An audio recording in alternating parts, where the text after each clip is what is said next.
Yo, kembali lagi bersama saya di channel Halo Acong. Nah, pada video kali ini kita akan membahas penyebab dan cara pencegahan dari korsleting listrik dan kebocoran arus listrik. Jadi, kita langsung saja ke topik pembahasan. Apakah kalian pernah mengalami korsleting listrik pada rumah kalian? Atau kalian pernah kesetrum saat mencolokkan alat elektronik? Baik, kita akan ulas penyebab dari masalah ini. Jadi, sebelumnya kita harus mengetahui apa itu korsleting listrik dan apa itu arus bocor. Apa itu korsleting listrik? Korsleting listrik adalah suatu keadaan di mana terjadinya aliran listrik yang tidak sesuai dengan hambatan yang kecil dan menyebabkan lonjakan listrik yang sangat besar. Penyebab korsleting listrik yang paling sering kita jumpai adalah ketika kabel listrik yang bermuatan positif dan kabel listrik yang bermuatan negatif berhubungan baik langsung maupun tidak langsung. Hal ini dapat terjadi karena pada saat proses instalasi, sambungan kabel yang berada dalam tedus maupun kotak hubung tidak baik dan proses isolasi tidak bagus. Bisa juga terjadi karena besar penampang kabel tidak sesuai dengan beban yang digunakan. Hal ini dapat menyebabkan suhu kabel meningkat. Dan hal inilah yang akan menyebabkan kebakaran. Kenapa seperti itu? Jika suhu kabel meningkat, maka isolasi pada kabel akan meleleh. Dan jika lelehan itu menjatuhi kayu atau plafon, maka hal inilah yang dapat terjadinya kebakaran. Baik, selanjutnya kita akan membahas tentang kebocoran arus listrik. Apa itu kebocoran arus listrik? Kebocoran arus listrik adalah ketika kabel yang bermuatan positif terhubung dengan tanah atau tembok maupun alat elektronik. Akibat dari kebocoran arus listrik ini adalah selain terjadinya trip atau korsleting listrik, dapat juga membuat KWH menjadi boros. Kenapa seperti itu? Karena KWH akan terus berputar dikarenakan adanya arus bocor. Penyebab terjadinya arus bocor ini dikarenakan adanya sambungan tidak bagus, baik pada saat pengkonekan kabel atau pada saat proses isolasi, kualitas kabel yang buruk atau umur kabel yang sudah tua, sehingga menyebabkan kabel mudah terkelupas, dan hal inilah yang dapat menyebabkan kebocoran arus listrik.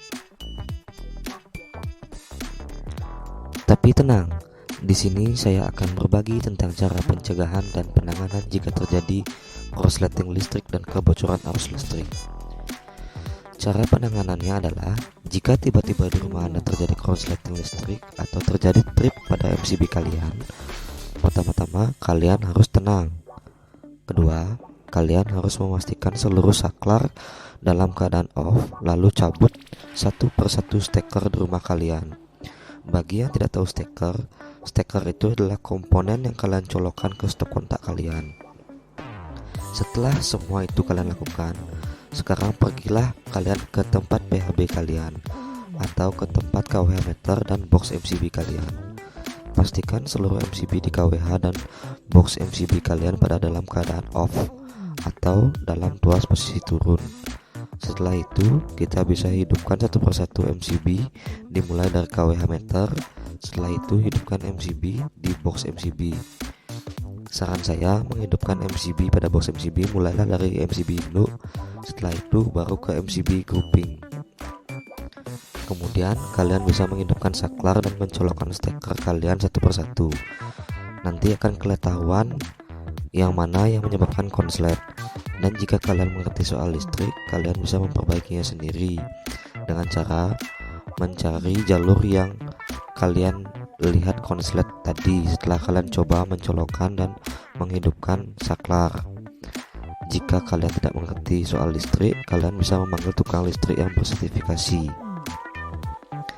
Dan untuk arus bocor, gejalanya hampir mirip dengan korsleting listrik, tetapi penanganannya kita harus menelusuri seluruh instalasi di rumah kalian. Pastikan pada saat bekerja kalian harus memperhatikan K3. Baik, di sini saya akan memberikan pencegahan untuk menghindari dari korsleting listrik dan arus bocor. Pertama-tama, pasanglah MCB sesuai dengan kapasitas rumah Anda. Misalkan MCB induk kita pakai 16 ampere, dan untuk stop kontak kita pakai 10 ampere.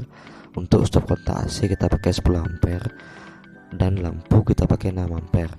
Ingat, ini adalah perumpamaan. Besaran pada MCB yang terpasang itu tergantung dari beban yang kalian gunakan pada rumah kalian. Dan untuk menghindari dari arus bocor, kita bisa memasang ELCB. Apa itu ELCB? ELCB adalah kependekan dari Earth Leakage Circuit Breaker. ELCB berfungsi untuk mencegah adanya arus bocor. Perbedaannya dengan MCB apa? Kalau di MCB, input dan outputnya hanya satu, yaitu pasa dengan pasa. Jika di LCB memiliki masing-masing dua inputan dan output, yaitu masing-masing satu pasa dan satu netral. ELCB juga dilengkapi dengan tombol tester yang berada di samping tuasnya. Oke, tanpa basa-basi lagi, berikut ini akan saya berikan wiring diagram untuk MCB dan ELCB dengan penjelasannya. Baik, di sini sudah kita lihat wiring diagram dari ELCB dan MCB. Jadi, pertama-tama pasa dan netral dari KWH langsung menuju incoming dari ELCB. Setelah itu, outgoing pasa dari ELCB langsung menuju incoming MCB induk di box MCB. Outgoing netral dari ELCB langsung menuju terminal netral yang ada di box MCB. Lalu, outgoing dari MCB induk pada box MCB menuju ke MCB beban dan seterusnya. Baik, sekian video tutorial dan pembahasan saya kali ini. Semoga bermanfaat untuk kalian semua. Bukan maksud saya untuk menggurui, tetapi saya hanya ingin berbagi untuk kalian.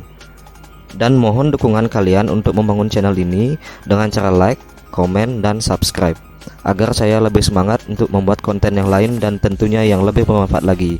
Sekian dan terima kasih.